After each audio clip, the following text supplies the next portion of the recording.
জনাব মাহমুদুর রহমান তার নামে 2015 সনে পতিত স্বৈরাচার সরকারের প্রধানমন্ত্রী আমেরিকার একটা মিথ্যা ঘটনা সাজিয়ে বাংলাদেশে মামলা করেছিল এবং সেই মামলায় একজন বিচারক ওনার অনুপস্থিতিতে ওনাকে 5 বছরের জেল দিয়েছিল।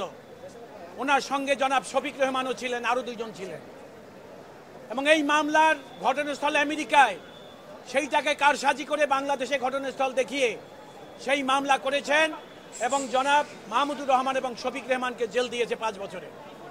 আর একটা সেকশন আছে 120P, যেটা এইডিং সেকশন, মূল অপরাধের সহযোগী অপরাধ, সেটাও তাকে 2 বছর। অর্থাৎ বিচার ব্যবস্থার কোনো নিয়ম নীতিকে তারা তোয়াক্কা করে নাই। জনাব মাহমুদুর রহমান তাকে একবার হত্যা করার চেষ্টা করেছিল, জোর করে দেশ থেকে বের করে দিয়েছে। সেই মাহমুদুর রহমান স্বৈরাচার সরকার পতনের পর বাংলাদেশে আসছেন। আজকে তিনি স্বেচ্ছায় আদালতে এসেছেন। তিনি জেলে যেতে চেয়েছেন, জামিন চান নাই।